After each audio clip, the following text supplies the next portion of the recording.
Red star ఆయన అందరికి సుపరిచితమైనటువంటి వ్యక్తి. నమస్తే అన్న ఎలా ఉన్నారు? మంచిగా అన్న ఏ పాట పాడినా కన్నీళ్లకు కడుపై ప్రసవిస్తే వచ్చేదో తిరుగుబాటు, ఈ రాజ్యపు విధ్వంసాలకు పుడుతడు ఓ నక్సలైటు, వేలాది హిట్మలను చంపింది రాజ్యం ఎన్నడు నీతిగా గెలిచింది. ఈ మాట మాట్లాడితే కాంట్రవర్సీ అని చెప్తారు. కొంతమంది పాలకులు కావచ్చు, కొంతమంది నాయకులు కావచ్చు, కొన్ని సంఘాలు కావచ్చు, కొన్ని గొంతులు కావచ్చు, సుఖరామర్ చేస్తుంటే ఆవిడ దూరంకి వెళ్ళిపోతారు. చవడుతుంది ఒక్కొక్కరికి. రాజ్యాంగం బతుకుంటే అమిత్ షా మోడీ జైల్లో ఉండాలి కదా. రాజ్యాంగం బతుకుంటే ఇప్పుడున్నటువంటి ఓటుకు నోటు కేసులో దొరికినటువంటి దొంగ రేవంత్ రెడ్డి ముఖ్యమంత్రి, లేకపోతే పడిపడరాని పాట మిత్రులు కావచ్చు, మాట మిత్రులు కావచ్చు, రాత మిత్రులు కావచ్చు, వాళ్ళు అరే ఈ సుఖరామ్ నర్స్ గారు ఒక్కరు చచ్చిపోతే అయిపోవు కదా, మమ్మల్ని అంటోళ్ళు లేకపోవు. అంటే అందరికీ పాటలు రాస్తా ఉంటారు, వాళ్ళు ఒక్కొక్క పాటకి ఇంత రివల్యూషన్ తీసుకుంటా ఉంటారు. మరి మీరు కూడా అలా తీసుకుని కాబట్టి అంటే నా భార్య పిల్లలు చదువుతందుకు నేను పాటలు అమ్ముకోవాలా? ఇప్పుడు సమాజంలో జరుగుతుంది. మీరు ఏమంటారు అది చెప్పురు భయ. ఫస్ట్ ఆఫ్ ఆల్ ఊట్ల కాళ్ళ కింద లగిలిపోయాలి అట్లా ఇష్యూ జరుగుతున్నప్పుడు ప్రభుత్వాలు ఎందుకు సీరియస్గా లేవు? సిగ్గుండాలి ప్రభుత్వాలకి. ఏమైనా కుమ్మర గ్రామంలో జరిగినటువంటి ఘటన ప్రజల్ని హెచ్చరిస్తున్నారు. మిమ్మల్ని రాని అని గుళ్ళకి మిమ్మల్ని ఊరుకోమన్నారా? ఈ అఖండ సినిమాలో బాలకృష్ణ ఆయన నడిచిపోతుంటాడు, శివ నడుచుకుంటూ పోతుంటది, ఆయన కళ్ళ మీదకే ఉంటాయి కానీ శివ కింద కనపడుతుంది. ఆ శివ పోయిందాక ఆగుతాడు. అరే మా శివ పోయిందాక దేవుడే ఆగుతుండే నాయన, నువ్వు చిన్నపిల్లని ఎట్ట దొక్కి సప్పకొట్టినవరా బడివే.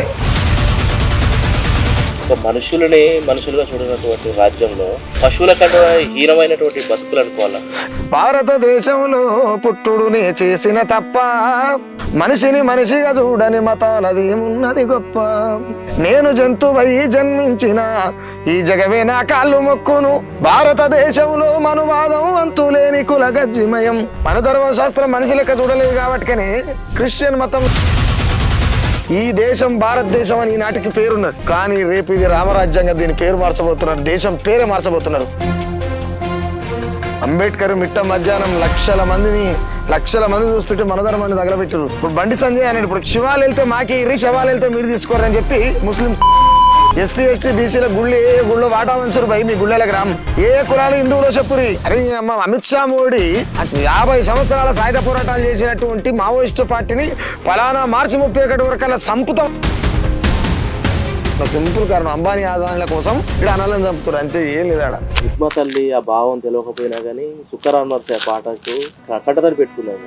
పొద్దుగు కిందంటే కొడుక అయ్యో ఇల్లు చేరేది నీ నడక, ఆడివంత చీకటే నాట సావు ఎదురుగా నడిచొస్తదాట, ఏమి ధైర్యమయ్యా ఎవరి కొరకు నడక అయినొల్ల బాసి పోరు బాట, నువ్వు తండ్రి వైనను గంటే నా కొడుక నీ ఏలు పట్టుకొని నేనొత్తు అన్నలేంట.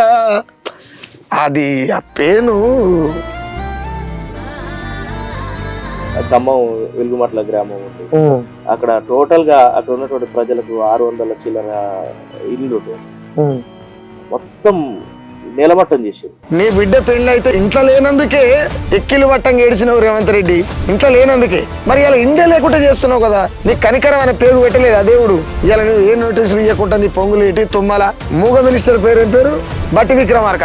ఆయన మాట్లాడు నిమ్మలంగా ఉంటుంది, ఆయన బెల్లంగా ఉంటుంది. ఆయన ఆ మూగ మినిస్టర్ ముగ్గురు కలిసి 3 పొయ్యిరాలు లెక్క చేసి ఖమ్మం వాగం చేస్తారు.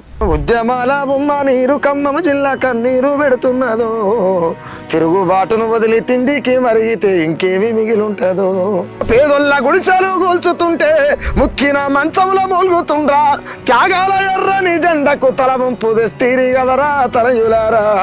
మనకు కూడా జీవితం ఉంది, భార్య పిల్లలు ఉంటారు.